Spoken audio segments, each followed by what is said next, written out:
Prenez un instant pour y réfléchir. Votre pays repose sur des ressources clés, pétrole, céréales, métaux stratégiques.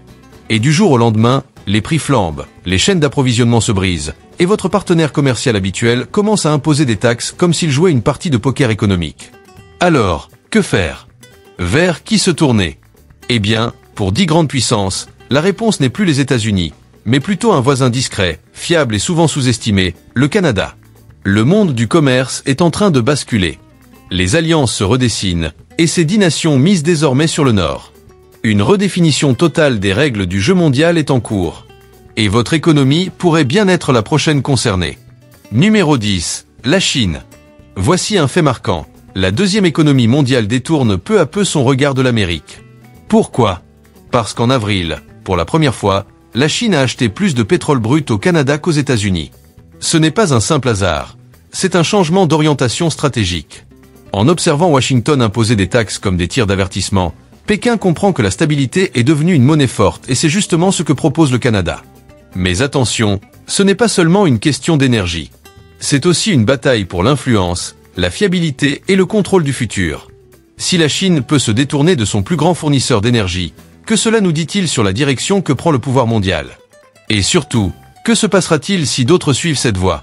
Ce geste est plus qu'économique. C'est un signal puissant, dont les ondes risquent de se propager bien plus loin qu'on ne le pense. Numéro 9. Le Japon. On imagine souvent le Japon comme un allié inébranlable des États-Unis, rigoureux, fidèle, prévisible. Mais cette fidélité est peut-être en train de s'effriter. Alors que Washington menace même ses plus proches alliés de taxes sur le gaz naturel liquéfié, Tokyo prend les devants. Et devinez qui arrive pile au bon moment? Le Canada. Dans l'ombre, une nouvelle entente énergétique se dessine. Le méga-projet de gaz naturel liquéfié sur la côte ouest canadienne, LNG Canada, touche à sa fin, et le Japon est déjà en pole position pour en bénéficier. Pourquoi ce choix? Parce qu'il est plus rapide et moins coûteux d'acheminer du gaz depuis la Colombie-Britannique que depuis le golfe du Mexique. Mais aussi parce que le Japon a compris une chose. Quand le commerce devient une arme, il vaut mieux assurer ses arrières. Ce n'est pas juste un contrat, c'est une police d'assurance. Pendant que les États-Unis bousculent leurs alliés, le Canada les rassure avec des accords stables, des partenariats durables et une poignée de main sincère. Et si vous croyez que seul le Japon agit ainsi, attendez de voir la suite. Les prochains pays risquent bien de vous surprendre. Petite pause. Si ce contenu vous éclaire, pensez à vous abonner. Un clic et vous nous aidez à continuer ces enquêtes, à poser les vraies questions et à vous alerter avant qu'il ne soit trop tard. On reprend. Numéro 8. Le Royaume-Uni. Cela peut sembler étrange. Pourquoi l'un des plus vieux alliés des États-Unis se tournerait-il vers le Canada? La réponse est simple. La confiance vacille. Le Royaume-Uni observe les États-Unis imposer des droits de douane sans préavis.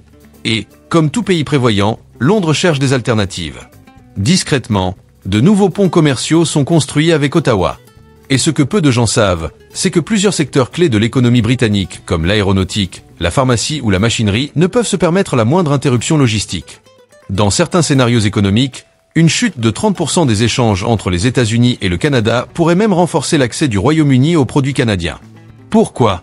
Parce que quand Washington se retire, le Canada avance. Londres ne fait pas de grandes annonces, mais en coulisses, les contrats se signent, les flux se déplacent, et une nouvelle réalité commerciale est en train de naître. Le Canada n'est plus un plan B, il devient le partenaire numéro 1. Et une fois que ce genre de changement est lancé, il devient très difficile à inverser.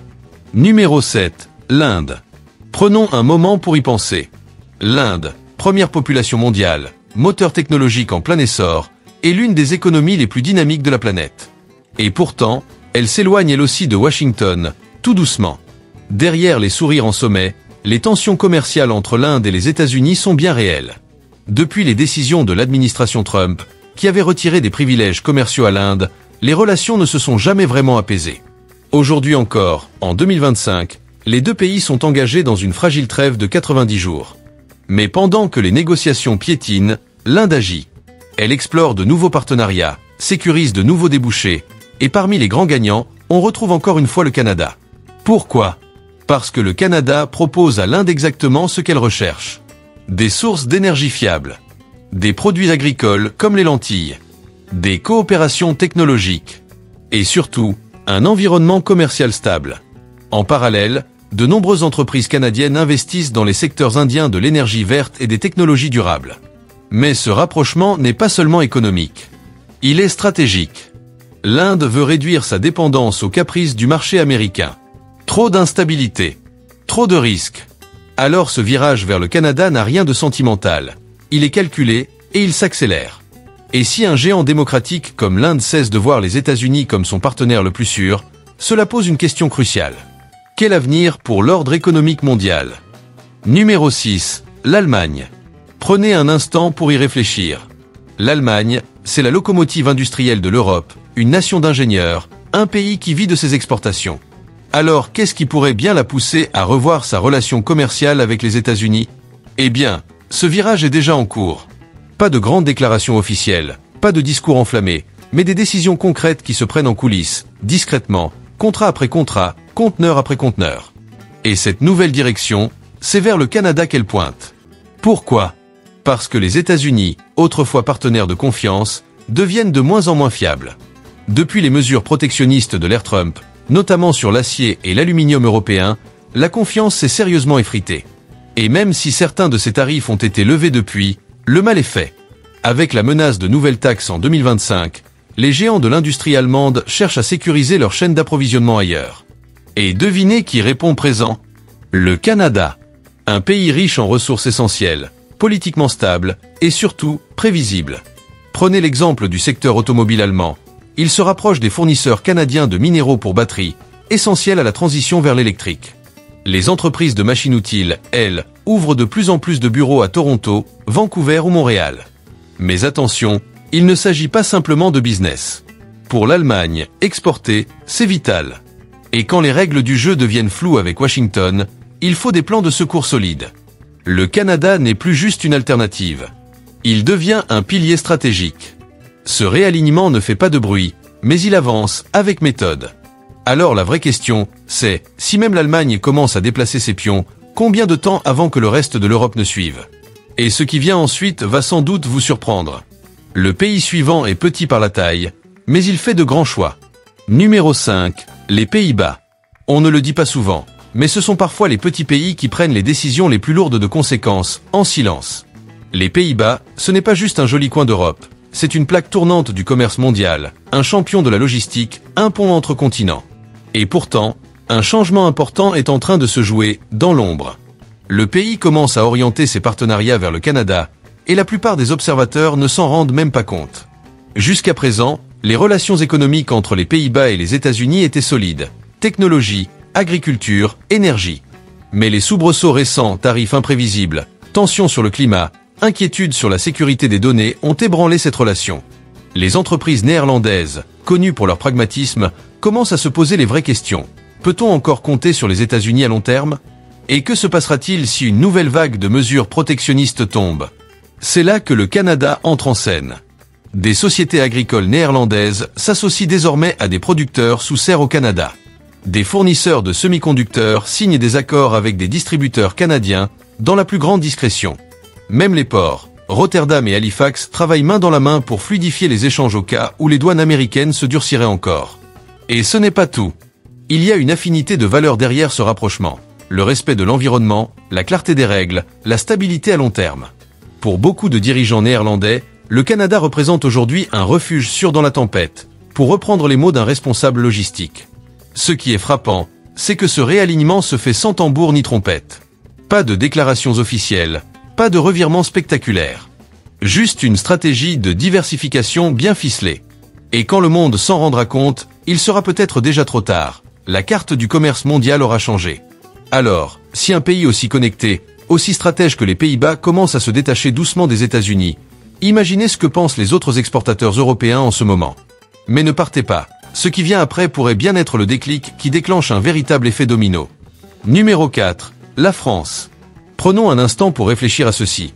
Que se passe-t-il quand une grande puissance économique, l'une des plus anciennes au monde, commence à redéfinir ses relations commerciales en toute discrétion? Pas d'annonces fracassantes, pas de gros titres. Juste une réorientation lente, mais déterminée. C'est exactement ce que vit la France aujourd'hui, et ce mouvement est bien plus profond qu'on ne l'imagine. Le tissu économique français est très varié. Luxe, aéronautique, vin, agriculture. Pendant longtemps, les États-Unis ont été un partenaire de poids. Mais les barrières douanières imposées par certaines administrations américaines ont mis un sérieux coup aux exportations françaises. Du camembert aux avions, de nombreux produits ont été freinés. Alors la France s'est posé une question stratégique. Peut-on vraiment compter sur un marché aussi instable?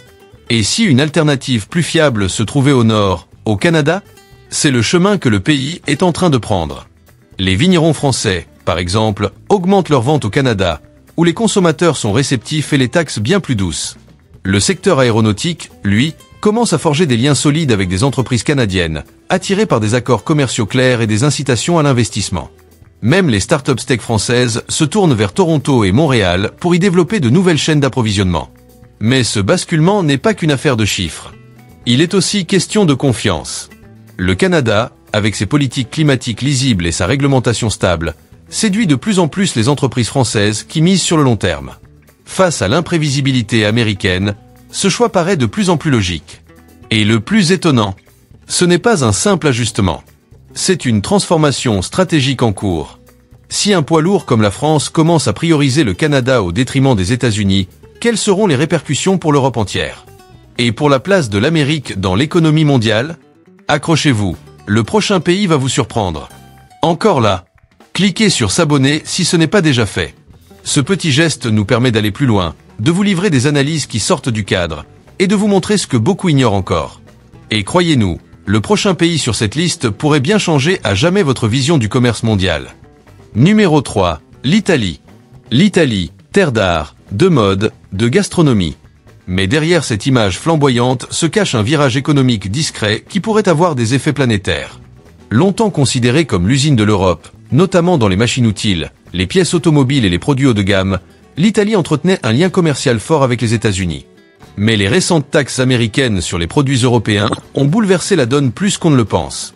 Alors une question s'est posée. Si le marché américain devient trop incertain, vers qui se tourner?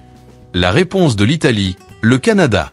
Les accords commerciaux canadiens, associés à une stabilité politique rassurante, attirent de plus en plus d'exportateurs italiens. Les grandes maisons de couture, les fabricants de pièces mécaniques, tous cherchent à se positionner au Canada pour éviter les turbulences américaines. Et ce n'est pas tout. Le secteur agroalimentaire italien, lui aussi, investit sur le sol canadien, notamment dans des projets liés à l'agriculture durable. Pourquoi un tel engouement? Parce que l'Italie, en proie à une sensibilité particulière aux crises politiques et à l'incertitude commerciale, trouve dans le Canada un partenaire fiable et cohérent. Clarté réglementaire, engagements environnementaux solides, climat commercial stable. Tout cela crée un terrain propice à une collaboration sur le long terme. Et attention, ce changement n'a rien de temporaire. Il se fait en silence, mais avance chaque jour. Lorsque le monde s'en rendra compte, la carte du commerce italien pourrait être totalement redessinée, et les États-Unis risquent de se retrouver mis à l'écart. Si un pays aussi lié aux États-Unis que l'Italie commence à se détourner, combien d'autres suivront? Numéro 2, la Belgique. Imaginez un petit pays au cœur de l'Europe, stratégique, carrefour des cultures, des langues et des routes commerciales. Bien sûr, on pense au chocolat et à la bière.